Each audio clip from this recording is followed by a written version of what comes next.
Welcome to Introducing OMSC at PTS. I'm Tom Hastings, the Executive Director of the Overseas Ministry Study Center at Princeton Theological Seminary and editor of the International Bulletin of Mission Research, published by SAGE.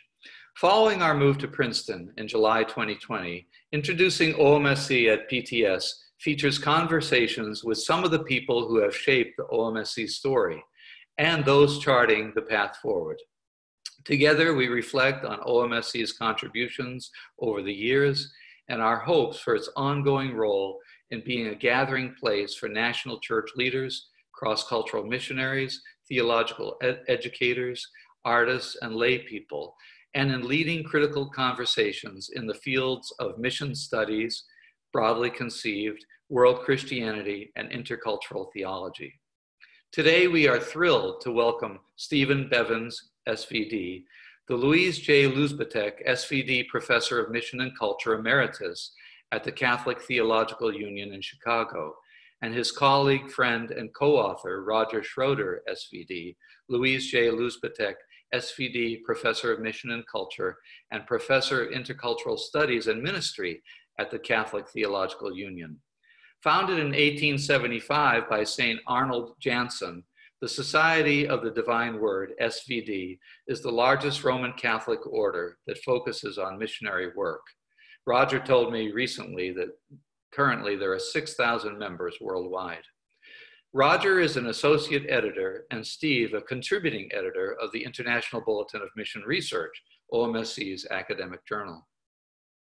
And in the fall semester of 1997, Roger and Steve were together the senior mission scholars and residents at OMSC in New Haven, where they began the research for their 2004 Constants in Context, a theology of mission for today. That co-authored book is considered a classic in the field, and in addition to careful biblical, historical, and theological research and reflection, Steve and Roger offer a constructive model for mission that they call Mission as Prophetic Dialogue.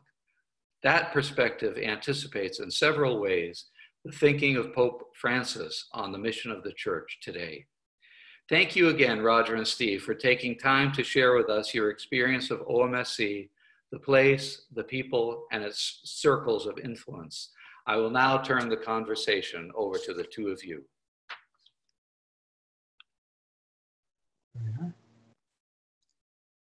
Well, good morning, Raj. How are you?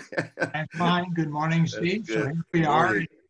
We're in the same building, but in different rooms due to COVID-19. But it's part of the context we find ourselves in. Yeah. I think it's easier this way too. You know, that people can see us better, and hear us better probably as well. Yeah. But I guess the first thing I want to say is thanks to Tom for inviting us to have this conversation. Roger and I are constantly in conversation. We live in the same house, and we spend a lot of time together. But it's really nice, especially to reflect and reminisce a bit about our time at OMSC, which was really an amazing time. This goes back, I don't know, to probably about 1995.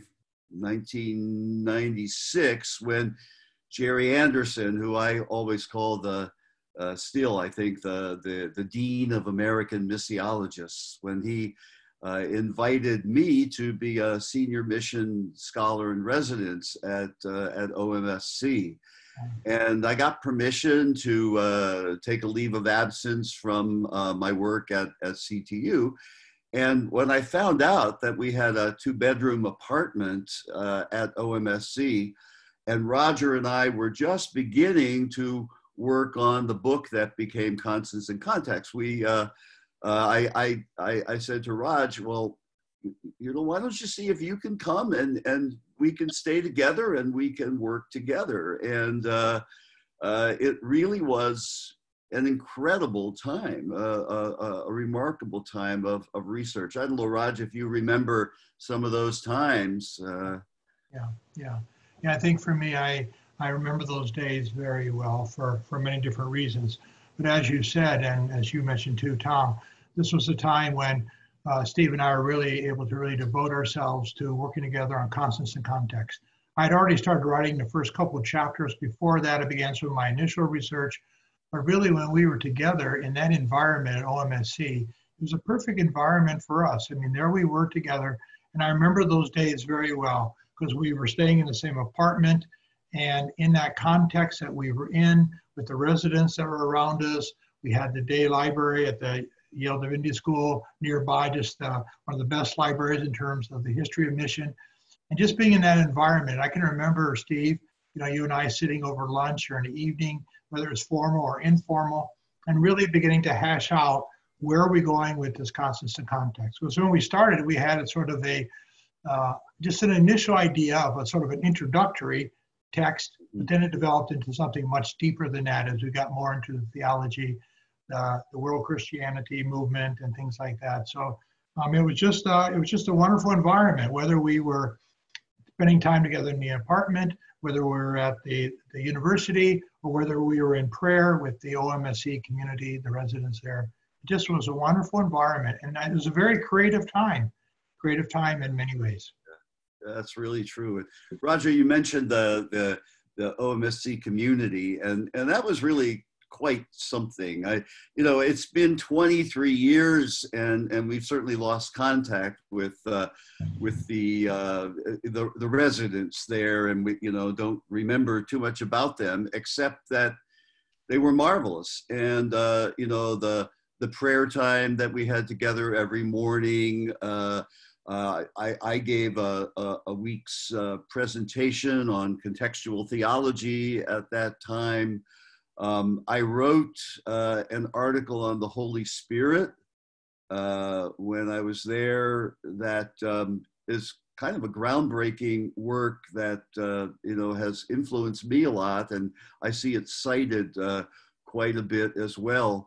But it was all this kind of conversation and prayer and being together, which was really, really marvelous. And maybe Raj, you could reflect on some of the staff that we became close to and got to know better, which was really also one of the highlights, I think. I mean, and where to start, with Jerry and his wife. I don't remember what his wife's name is. Joanne. Yeah. Jerry and Joanne, of course, Jerry and them. And it was just a real privilege to get to know them on a more personal basis, of course, professionally as well. Jonathan Jean Bonk, getting to know them as well. Laman Sane, just a dear friend of ours. I still think of him very much. And we went to his home several times and just spent time with them, and just getting to know Laman was just, it was just a real gift. Of course, there's Bill and Linda Burrows were also there.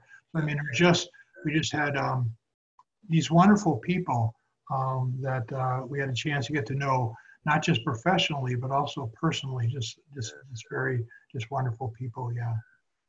I don't know, Steve, you want to talk about, say more there, or also about Jim? Yeah. I mean, it was such a privilege. I mean, thinking of Jerry and Joanne. And again, we were able to, we went to their houses and we had dinner, and seeing them, casually every day. I just remember one of my great memories there is sitting on the back deck with Laman and his wife Sandra, and how wonderful that was. And it's like, especially with Laman, this kind of great scholar, this Harvard, Yale scholar, and here he is, just an ordinary human being, and we're sharing wine and chips and hummus together. It was just a wonderful experience. And I forget what he was writing at the time. Was he writing the book about the African-American missionaries to Liberia? I don't know, but I can't remember what he was writing at that time. It was fascinating, to hear him talk and so forth. And of course, Jerry was just finishing editing the biographical dictionary of missions, and that was quite something. We may have even had a book launch at the time. We did. Yeah, so that was fantastic. Raj, why don't you talk about Jim Phillips and our great trip with him? That was amazing. Yeah.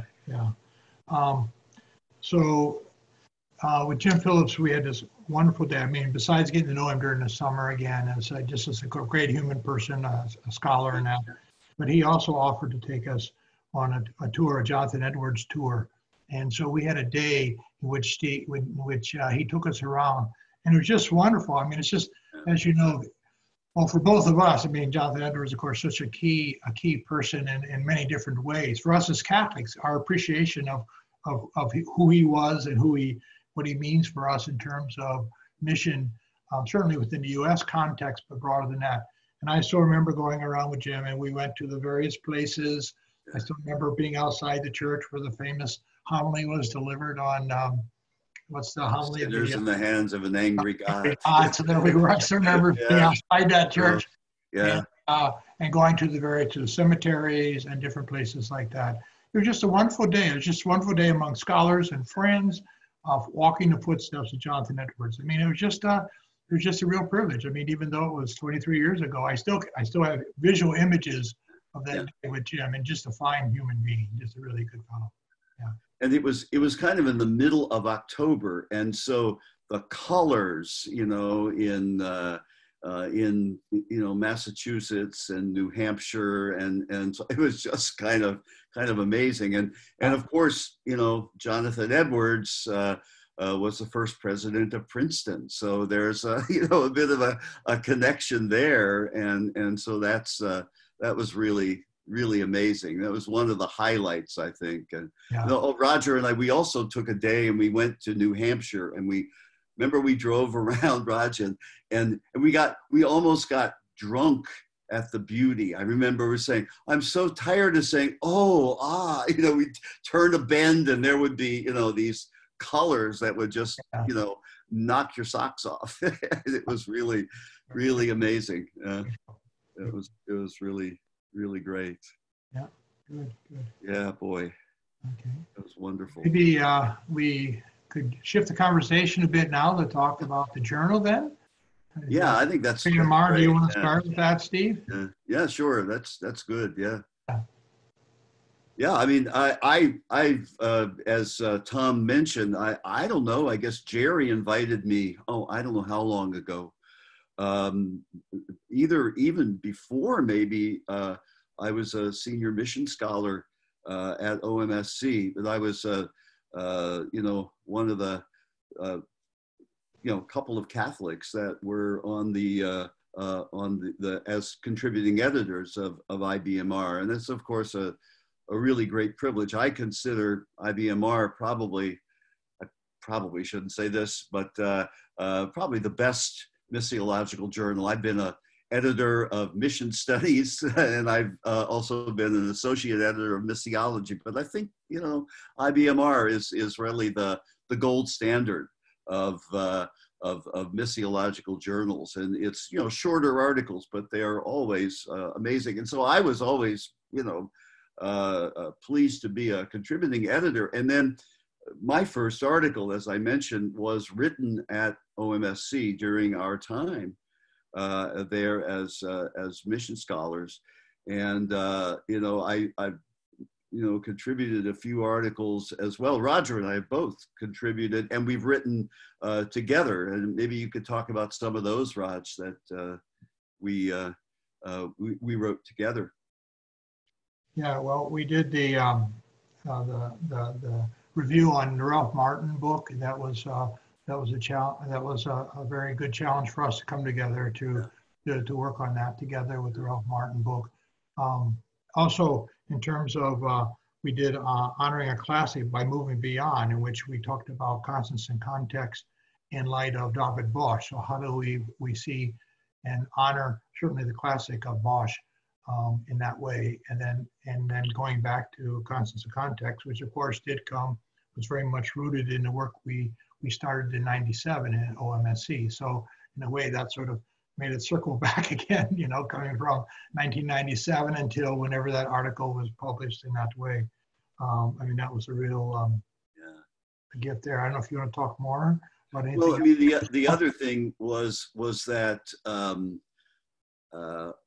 IBMR, when Constants in Context was published, they published about 5 reviews in the same issue of Constants in Context from pretty much every Christian church tradition. And that was, I mean, wow, what an honor that was, you know,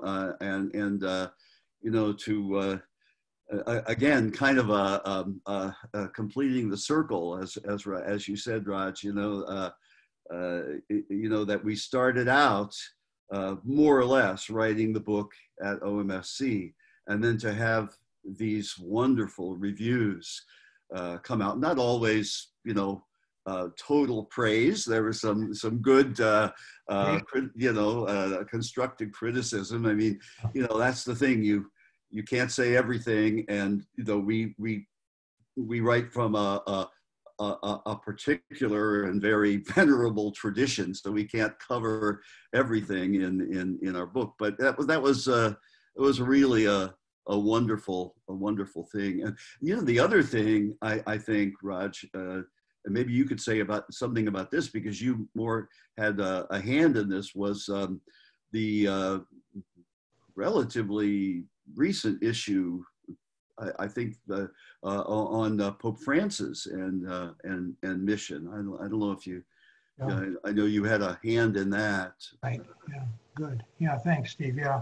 Well, I still remember when Tom was talked to me during an ASM meeting conference and asked me if I'd be an associate editor, one of the 3 associate editors. That was, again, asked to be an associate editor of one of the top, missiological journals in the world. It was just a real honor to be asked in that way, and I really felt very good about that. And my experience as associate editor has just been wonderful. As you said, Steve, one of the particular issues I was involved in, where Tom asked me if we could do something regarding Pope Francis and mission, and sort of getting together different authors for that. And again, to me, it just points to the real significance of the IBMR in terms of an ecumenical journal, and not just in terms of denominations, but across the world in terms of nationalities and all of that. So that was a really good to do. Another thing that I really enjoyed doing with my social science background was when we had an article on shame and honor. And I had suggested that maybe we get a couple people to write sort of responses or complimentary articles regarding that theme, which has become so significant, especially in the last 3-4 years. Now they have a conference in shame and honor now, a separate conference in that regards. And again, that was good. And just be a part of that kind of conversation and working with Tom and the other associate editors, it just has been a real gift in that way. It's been a real honor for me to work with them. Yeah. One thing too, and we've talked about this, Raj, but the article that I wrote for that Pope Francis and mission issue is called Pope Francis's Missiology of Attraction. I really, really enjoyed writing that article. And this past November of 2019, I gave 2 lectures at my alma mater in Rome at the Gregorian University. And one of the articles I wrote, I gave one on Pope Benedict XV's encyclical Maximum Illud. We were celebrating the 100th anniversary. But then the second lecture that I gave was that talk, or that article of Pope Francis' Missiology of Attraction. And really, it was very, very well received. I was kind of amazed how well received it was. So that was a great experience, and it comes out of, again, IBMR. Yeah. What do you think, Raj? Should we talk a little bit about? We were saying that we should talk about our involvement with the American Society of Missiology and YAMS and so forth. I don't know. I know this has been a really important group in your life, as in mine. But you know, yeah. I mean, I could start talking in Sure, terms of yeah. ASM, American Society of Missiology. So I've been going for almost 30 years now. When I was out of the country for 10 years, from 80 to 90, when I came back in 90 and started teaching at CTU. And then probably that, I think 91 was my first time coming. So it's been almost 30 years now. And that group of the American Society of Missiology has become a real, this is my colleagues and friends, and they have really enriched me in many ways. Maybe just as one example, I can remember some years ago, I don't know if it's how long ago, if it's 10 or 12 years ago now, that you and I were approached by professors at Andrews University, Seventh-day Adventist University in Springs, Michigan. And they came to us and said, would you as Catholics be willing to give lectures at Andrews University? And we said, if you invite us, we will come. And for me, that was a real honor. And it was representative of many other conversations. But because, as we know, that sometimes the relationship between the SDAs and Catholics hasn't always been on the best on both parts at different times. But yet, when it's out of that friendship, we got to know each other as colleagues. And so when they came to us and said, would you be, willing to do this? And that turned out to be a wonderful experience. We don't need to go into that now, but we ended up giving 5 lectures that day, I think it was. Yeah. And it was really just an amazing experience. And I think it's the fruit of that ecumenical friendships, and then developed into reaching out to our universities and that way. So, I mean, that's just representative of the significance of the American Society of Missiology. And you know, I same thing for me. And of course, ASM goes back to OMSC because Jerry Anderson is, the Dean of American Missiologists, is one of the great founders of ASM. And really, without ASM, I think both, well, certainly I think Roger too, probably this was a kind of the foundation of our career, if you could say. I mean, it gave us a place to publish. We got to know so many major missiological scholars, and so it really was the kind of the touchstone of what we've done. I participate also in the Catholic Theological Society of America, but that's bigger and it's less accessible. But this was, just to become friends with scholars is really, really fantastic. And I think it really, I think for both of us, we are so ecumenically connected because evangelicals and mainline Protestants and Pentecostals have faces.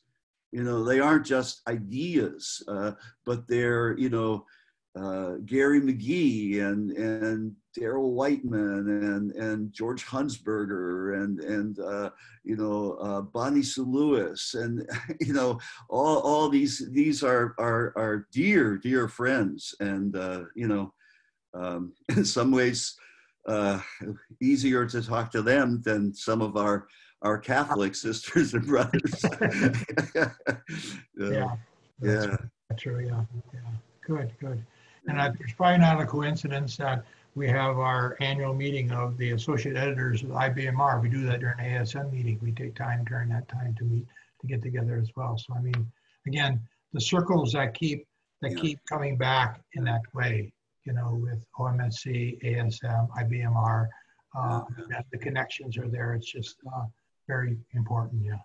And YAMS, International Association for Mission Studies, again, Jerry Anderson, who was one of the great founders of that. And that's been a spectacular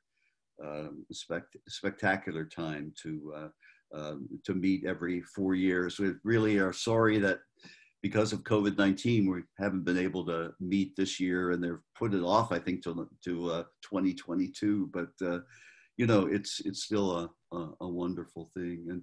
And then Raj, we were talking, and you said I should mention this, that it's because of ASM and YOMS ultimately that I got involved with the World Council of Churches, and I was invited to speak at the 2013 assembly in Busan, Korea. But then I was invited and then appointed to be a commissioner for the Commission on World Mission and Evangelism. And really one of the greatest honors of my career and of my life, really to be involved in this, and to be one of 3 Catholics that the Vatican appointed to this position. But again, it all kind of circles around to ASM, YOMS, OMSC, IBMR, as you said, Raj. Yeah. That's really, really pretty incredible. Yeah.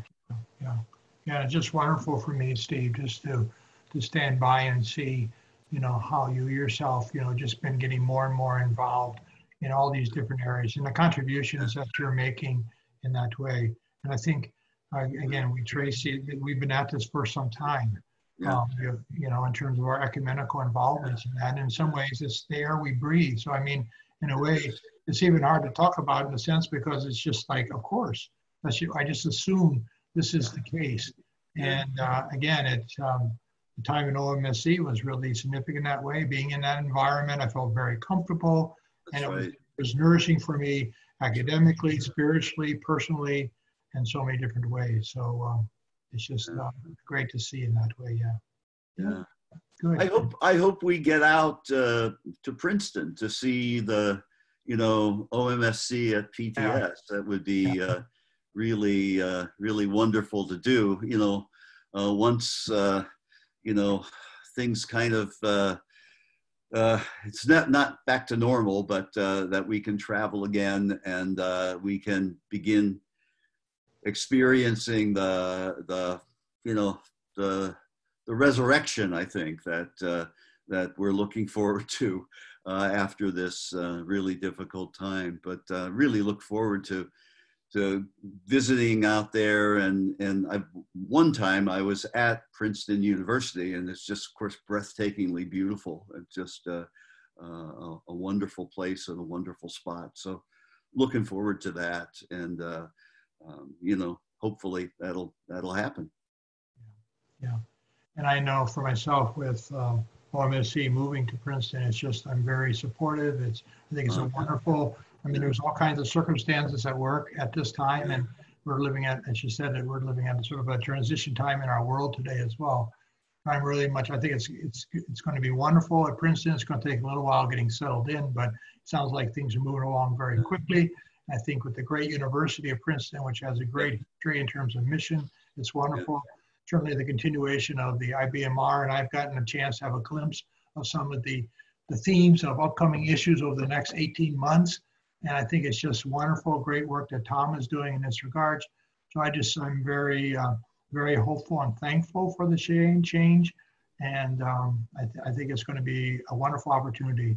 And OMSC and IBMR will continue to serve the wider church in many ways, as it has done, and that the tradition continues. I think so too. I mourn the if you could say, the passing of OMSC and in New Haven and at Yale, and that beautiful house. And I never really did see the new building. It was just in planning when we were there. But I really mourn that. But this is I really believe in the Paschal mystery, and this is new life. And OMSC was first in Ventnor, New Jersey, and then it moved to New Haven, and now it's has a new life at Princeton. And that's That's wonderful. That's wonderful. I'm really happy to see that you know, we have a new kind of thriving that's going to take place Definitely, yeah. at Definitely. PTS. Good, good, good. So, yeah. Okay, so I think we're at the end here. Should we Yeah. turn off our mics and our Not mute? yet, please. Okay, okay. All right. First, let me take this opportunity to thank you both. There are several times when I had a tear in my eye as you were sharing, because I have to say that Steve and Roger, you both kept mentioning how these circles intertwine. And very much at the center of all of this is a person named Jerry Anderson. And Yeah. you both don't know this, but you should know. And for the record, after coming to New Haven, I contacted Jerry Anderson, who is still there. And he, in fact, is going to do one of these. Wonderful. Oh, that's wonderful. OMSC PTS. Yeah. And over the last 4 years as executive director, Jerry has been a constant friend, mentor, prayer partner, very generous supporter, and enthusiastic all the way down the line about our move, understanding the conditions which led to it, and very enthusiastic about our move to PTS, the Princeton Theological Seminary. So as the Jerry and I call the latest iteration OMSC version 3.0. As you mentioned, it started out in Ventnor. Really. And, you know, and in Ventnor, it was really for North American mainline Protestants.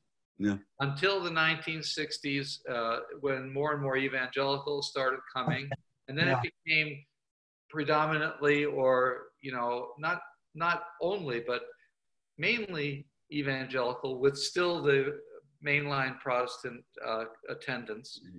But then Jerry brought in Roman Catholics like you, and also some Orthodox folks have been involved, as well as you know, independent African churches, and you know, it really has been this gathering spot. And in New Haven, gradually, fewer and fewer North American missionaries were coming.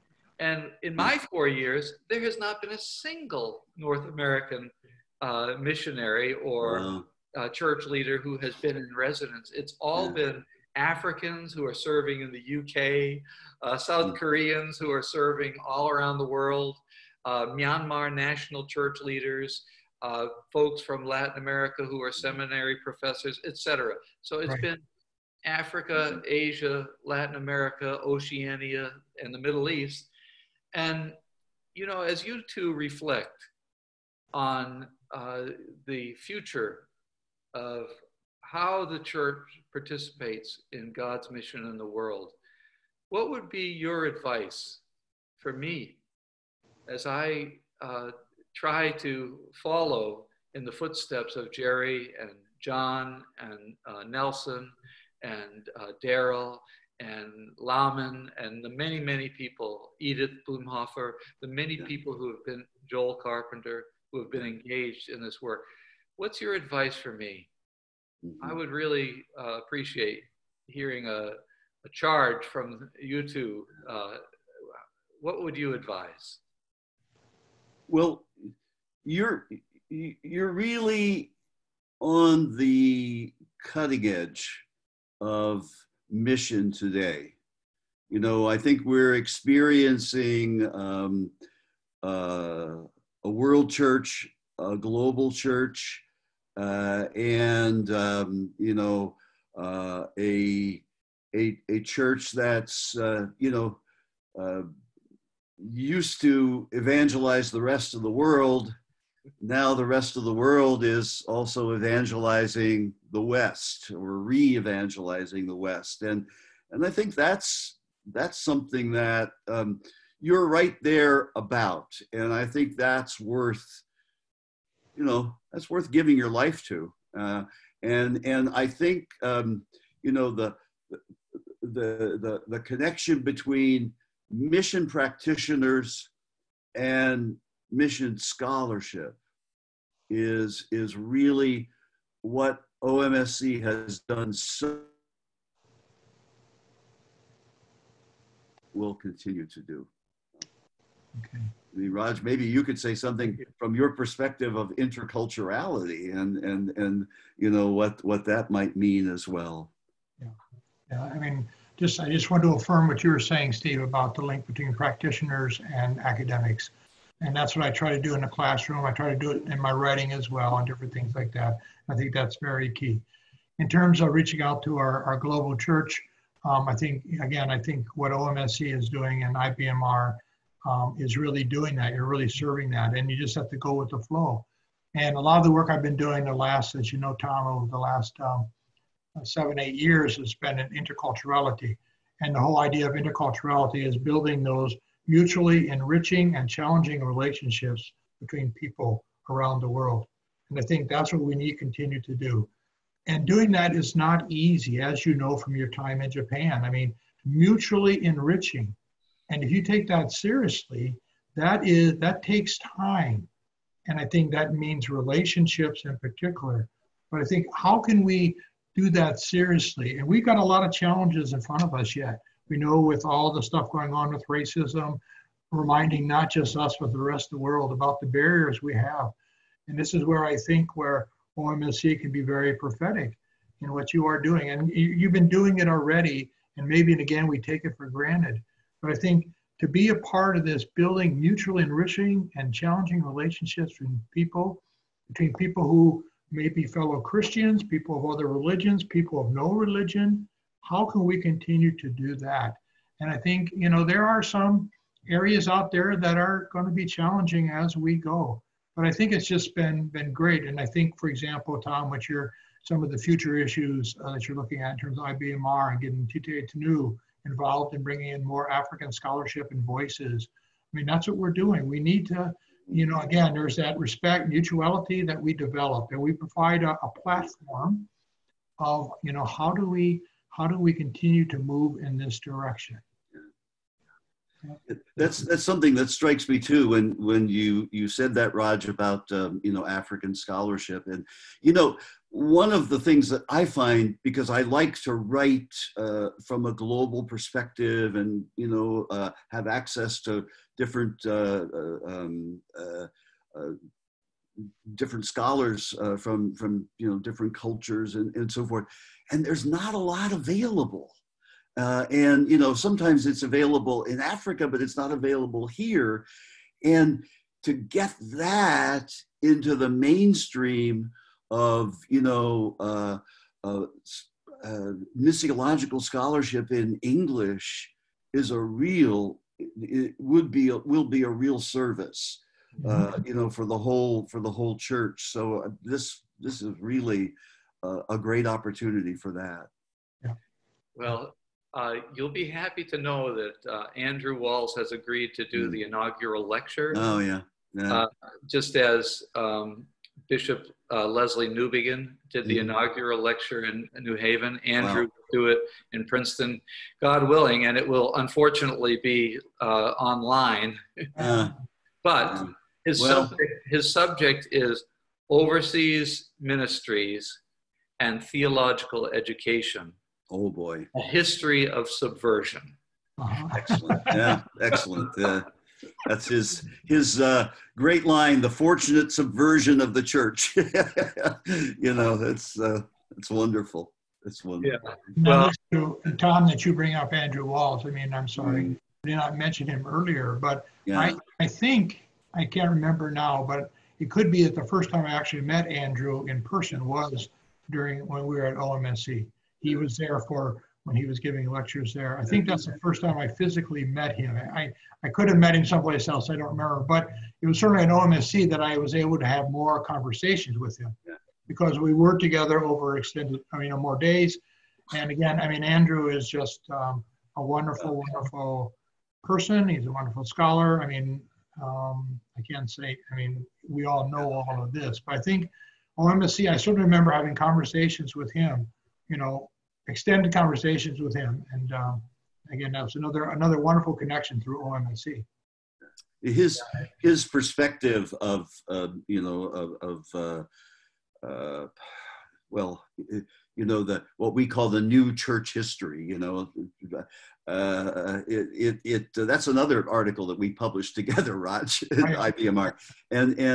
But that perspective is, you know, it owes so much in our work. It owes so much to Andrew and to Laman, you know, and to you know, Dale and Scott in their incredible work. So I mean, it's you know, it's all connected, isn't it? Indeed. Yeah. Indeed. Well, I want to thank you both for taking time today to chat with each other, to remember, to look forward, to look back, and to reflect on the relationship between these centers of scholarship and practice of the church's participation in God's mission in the world, which is what we're all about. Amen. If we're about anything, we have to be about that. That's right. That's right. Thank you so much for your participation, Roger, as an associate editor in the IBMR. You are quite remarkable in how quickly you turn over things. I always tell my Catholic friends, I envy you. You have more time on your hands than those of us who have families and are married. But it's been really, really wonderful having you on board at IBMR. I trust your insights, your impeccable and careful insights. Yeah. And Steve, you've been just a great friend to Jerry and to John and to OMSC and IBMR as a contributing editor. And I would like to invite you back sometime soon to have a conversation about Constance in Context and Pope Francis and his thrust on mission. So maybe we can get some of those scholars from the January 2018 issue together for a webinar in the spring of 2021, if you're available. I will try to reach out to everybody who contributed, and that would be a fabulous event. You could reflect on how your own insights and how your own contribution and constructive work has been mirrored, challenged, extended, expanded, critiqued by the new directions under current Pope. So fantastic, yeah. So we look forward to that. Right. Okay, Tom, that's wonderful. Okay. Very good. Have a good day out there in Chicago. You have one extra hour in the day. Okay. That's right. That's right. Okay. All right. Okay, thank you, Tom. Take care. All right. Thanks, God bless. Okay.